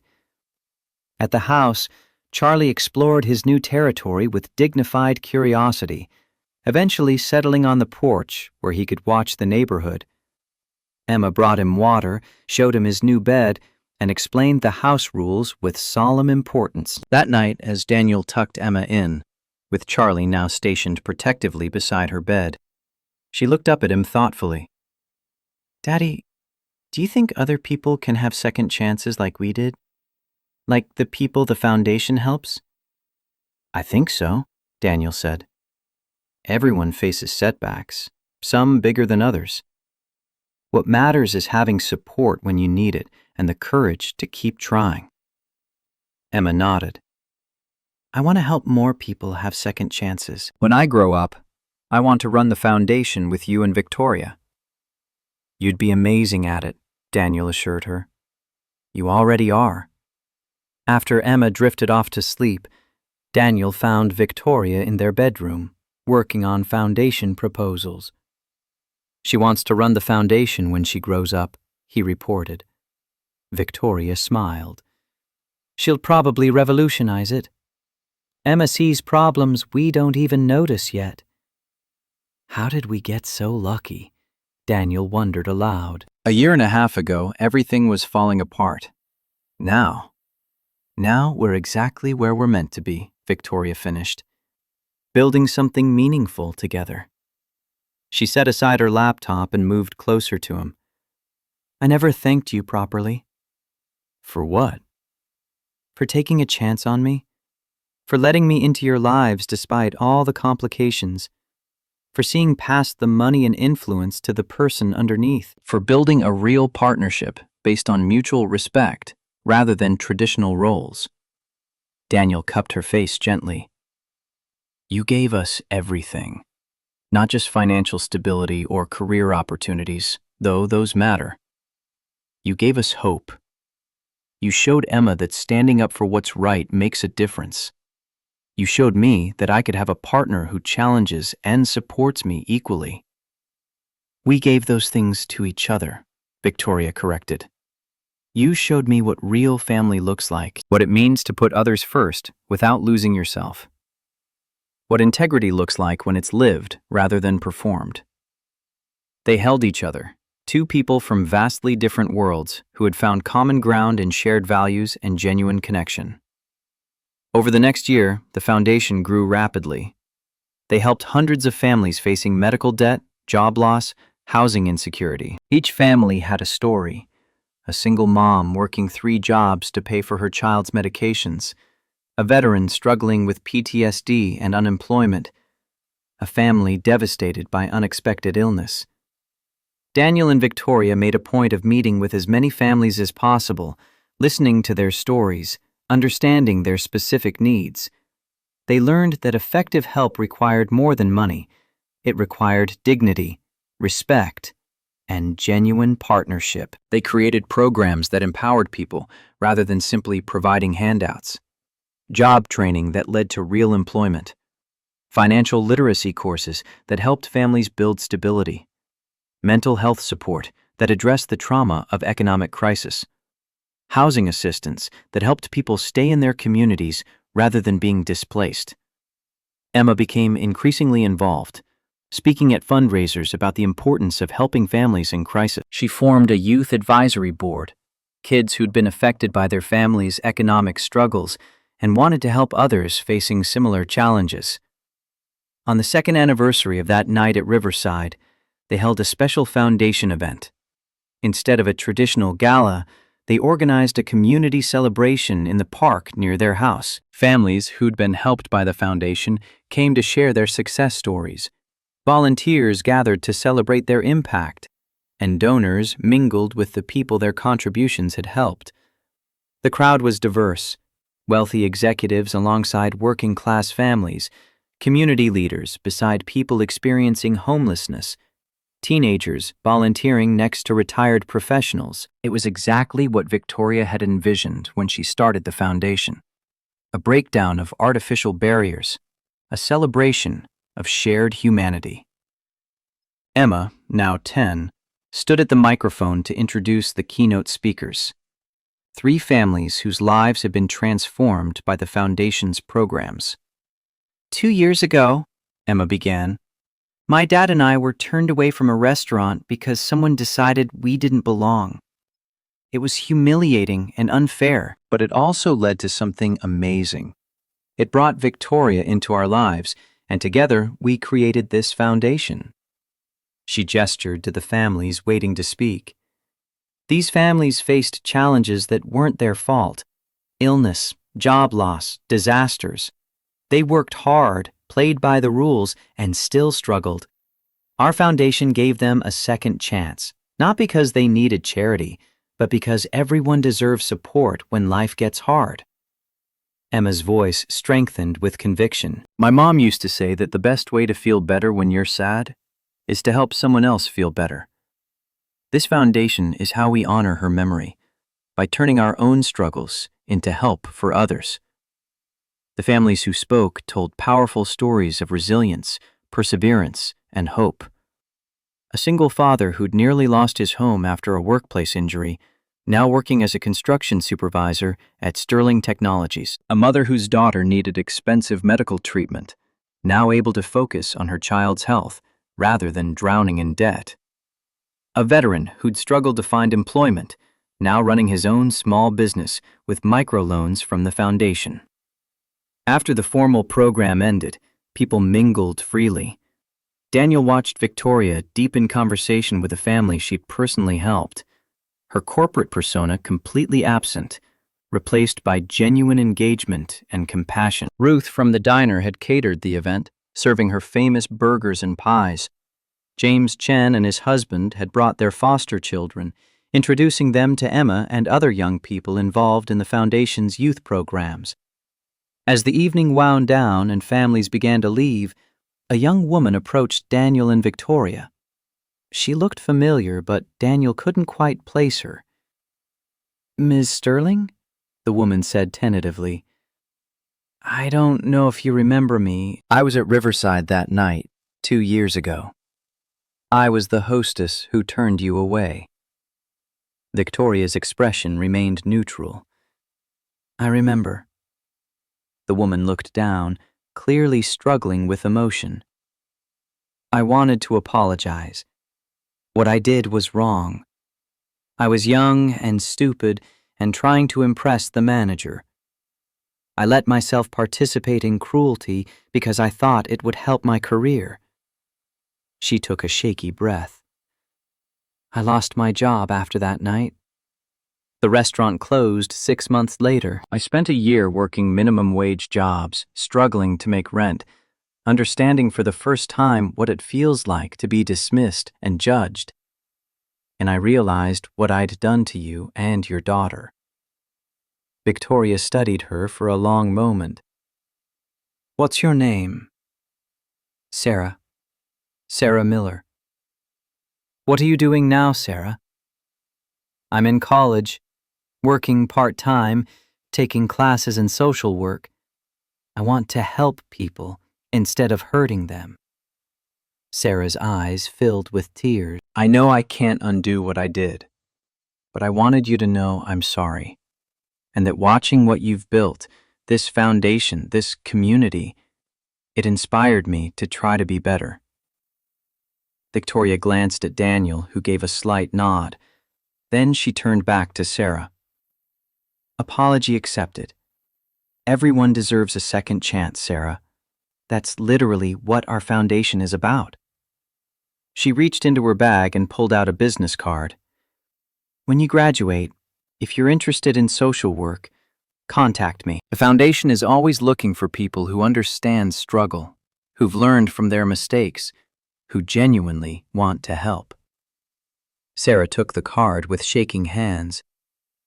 "Really? After what I did?" "You were 19 years old, working a job where you were taught to discriminate," Victoria said. "You've taken responsibility, done the work to change, and now want to help others. That's exactly the kind of person we need." After Sarah left, Daniel put his arm around Victoria's shoulders. "That was generous." "It was honest," Victoria replied. "She made a mistake, but she's owned it and changed. Isn't that what we're all trying to do? Acknowledge our failures and become better?" Emma, who'd been listening nearby, came over to hug them both. "I'm proud of you for giving her another chance. Mom would be proud too." As they packed up from the event, Daniel reflected on how far they'd come. The humiliation at Riverside had seemed like a low point, a moment of defeat, but it had been a catalyst for change, for growth, for building something meaningful. Victoria had transformed from a billionaire focused solely on business success to someone using her wealth to create genuine change. Daniel had evolved from a struggling single father to someone helping hundreds of other families avoid the desperation he'd faced. Emma had grown from a shy 8-year-old into a confident advocate for social justice. That night, back at their house, with Charlie snoring softly in the living room, the three of them sat together on the porch swing.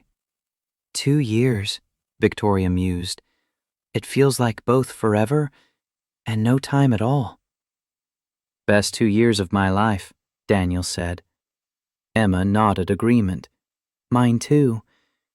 Even though I still miss Mom, I think she'd be happy about how everything turned out. I never got to meet your mother, Victoria said softly.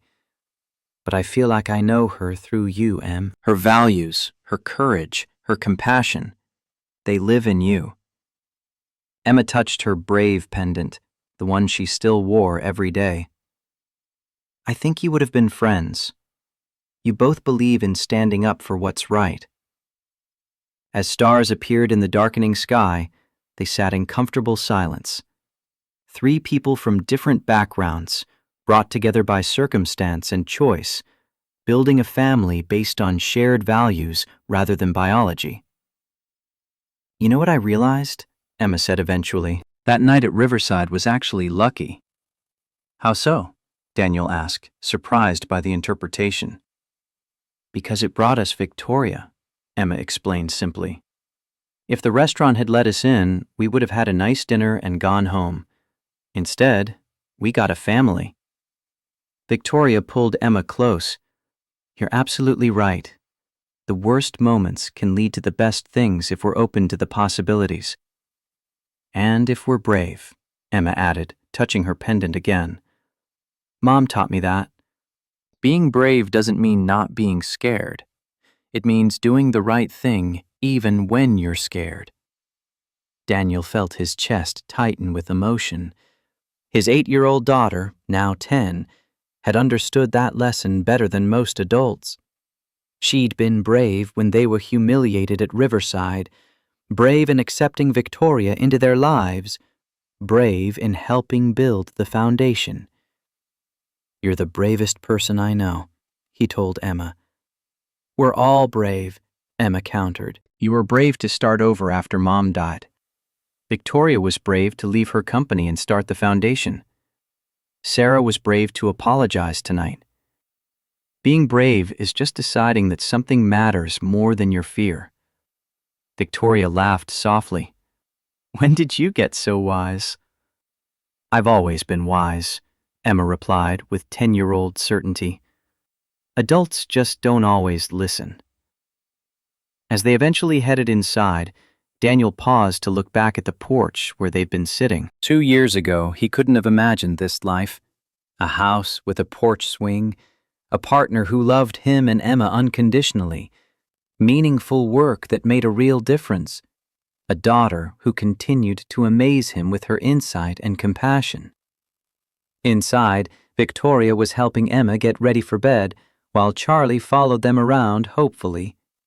Daniel heard their laughter drifting down the stairs and felt overwhelming gratitude. Life had dealt him crushing blows: Jennifer's illness and death, financial disaster, public humiliation. But it had also given him extraordinary gifts: a remarkable daughter, a partner who challenged and supported him equally, work that gave his struggles meaning, a family built on authenticity and choice. Later, after Emma was asleep and Charlie had settled in his favorite spot near the fireplace, Daniel and Victoria sat together in their bedroom. "What are you thinking about?" Victoria asked, seeing his contemplative expression. "About dignity," Daniel said. "About how we define our worth. 2 years ago, a restaurant manager tried to make me feel worthless because I didn't have the right clothes or enough money. But you saw something different." Victoria nodded. "I saw a man who'd worked multiple jobs to give his daughter a special birthday, who'd survived loss and financial disaster with his integrity intact, who loved his child more than his pride. That's worth, Daniel. Real worth."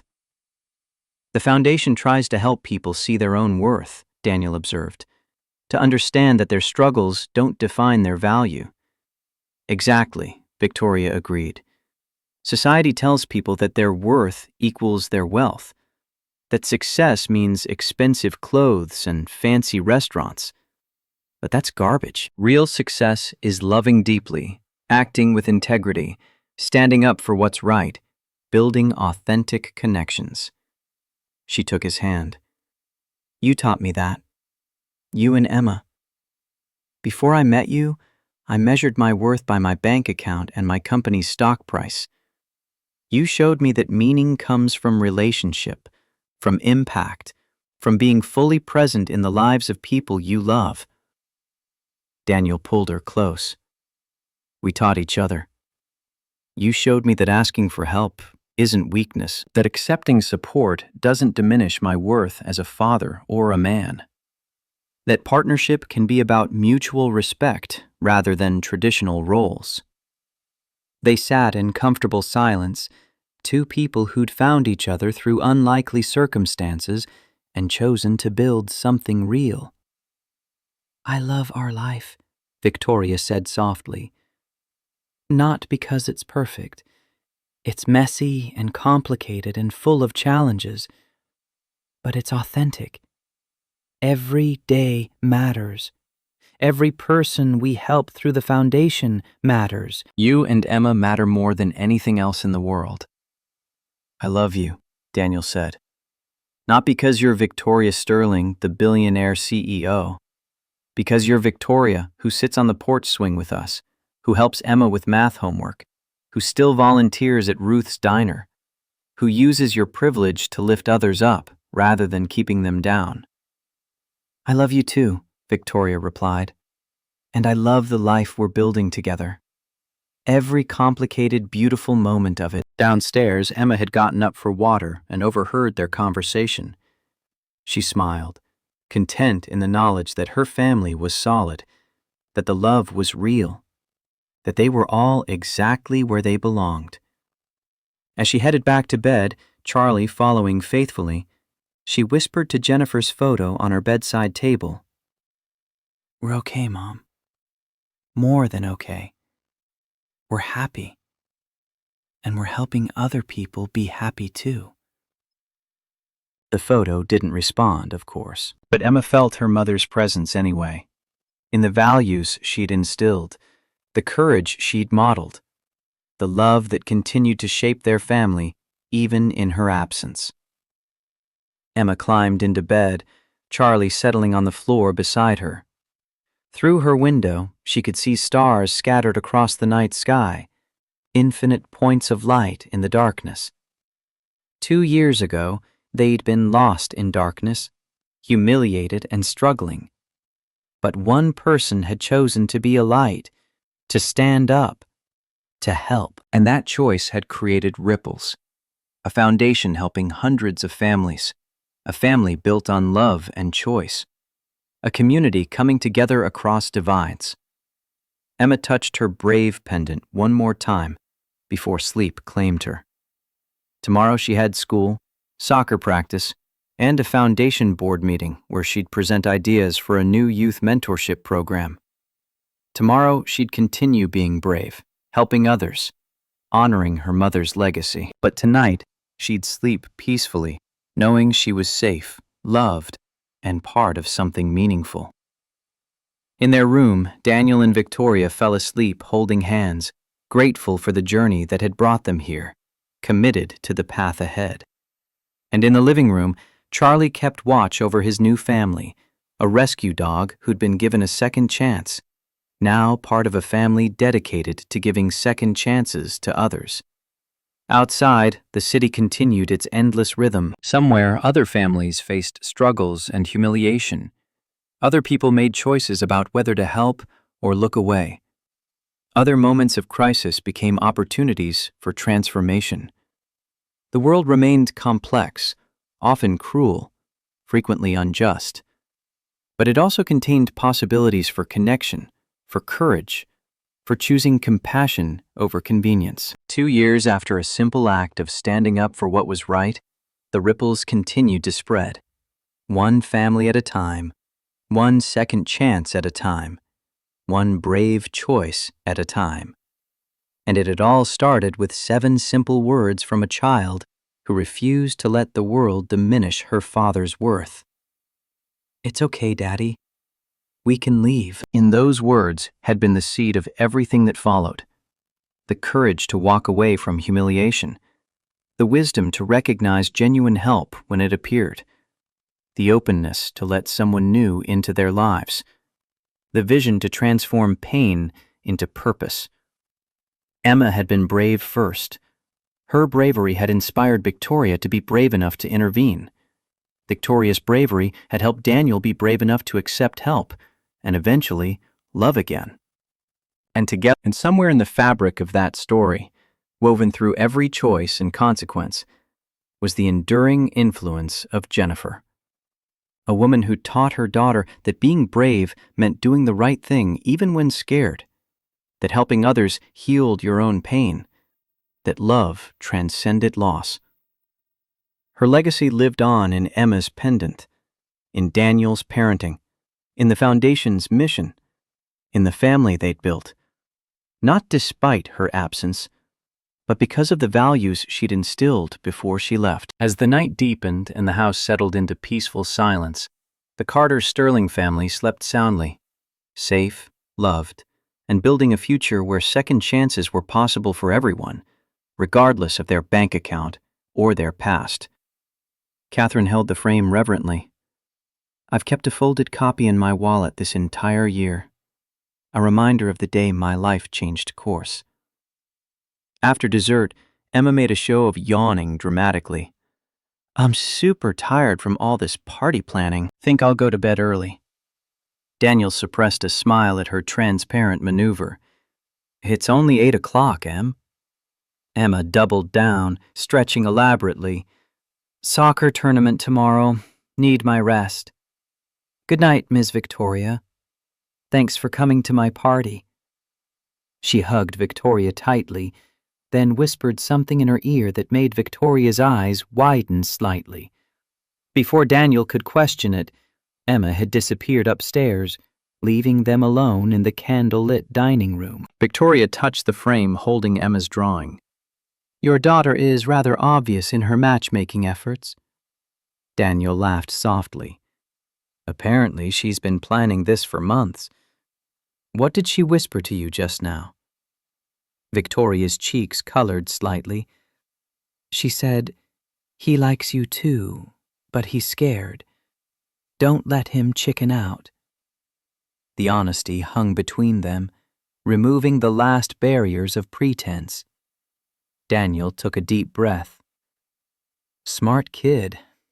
Terrifyingly perceptive. Victoria moved to the living room, settling on the couch. We should have that talk now. The one we've been avoiding. Daniel joined her, maintaining a careful distance. I'm not sure where to start. Victoria turned to face him directly. How about with honesty? This past year has been the happiest of my adult life. Being part of your lives, building the foundation, rediscovering who I really am, it's changed everything. And somewhere along the way, my feelings for you evolved beyond friendship or professional respect. Daniel felt simultaneously relieved and terrified by her directness. I felt the same way, but I've been holding back because complications. Victoria nodded, understanding. The professional relationship, the public scrutiny, the differences in our backgrounds. Emma. Always Emma first, Daniel confirmed. She's been through so much loss already. I couldn't introduce someone into her life who might disappear. Victoria's expression softened. I understand that better than you might think. My father left when I was 4. Every man after him who claimed to care eventually left too. Foster fathers, mentors, even my first business partner. I know what it does to a child. Her vulnerability cracked something open in Daniel's chest. So where does that leave us? Victoria reached for his hand, her fingers cool against his palm. It leaves us with a choice. Continue as we are, friends, colleagues, keeping that safe distance, or acknowledge what's happening between us and move forward, carefully, with Emma's well-being guiding every step. Daniel studied their intertwined fingers. It's not just Emma I'm worried about. Your world and mine, they're still fundamentally different. The board, your investors, the public perception. Victoria's grip tightened. Do you think I care about any of that? This past year has taught me what actually matters. The rest is just noise. Emma taught me something similar, Daniel admitted. After Jennifer died, I thought my life would always be defined by what I'd lost. Emma showed me there could be more, that healing doesn't mean forgetting, just growing around the broken places. Victoria moved closer, the professional distance they'd maintained for a year dissolving. So, what are you afraid of? Really? Daniel met her gaze directly. That I'm not enough. That eventually you'll want someone who fits more naturally into your world. Victoria laughed softly. Daniel Carter, for a perceptive man, you can be remarkably blind sometimes. I spent my entire adult life surrounded by people from my world. Shallow, ambitious people who valued wealth above character and status above genuine connection. You and Emma showed me a different way to live, with integrity, compassion, and authentic purpose. She touched his face gently. I'm not slumming it with you if that's what you're thinking. I'm finding my way home. The simple truth of her words washed away months of doubt and hesitation. Daniel closed the remaining distance between them. So we try? See where this goes? Victoria nodded, relief evident in her expression. Slowly, thoughtfully, with Emma involved in every step. And if the board objects to you dating an employee? Daniel raised an eyebrow. Victoria's smile turned mischievous. Then they can find another CEO. Some priorities aren't negotiable. Upstairs, Emma peered down through the banister railings, watching the adults whose lives she had helped reshape. She hadn't heard their words, but their body language told her everything she needed to know. Her plan had worked. She clutched her brave pendant, whispering to the memory of her mother, "I think they're going to be okay now, Mom. All of us." The following Monday, Daniel arrived at the foundation offices to find Maria Rodriguez waiting for him. Her transformation from their first meeting was remarkable. Shoulders straighter, eyes clearer, a newfound determination in her bearing. "I've been thinking about your offer," she began. "The workshop program, teaching my husband's craft. I want to do it." Daniel smiled, recognizing the healing that had begun.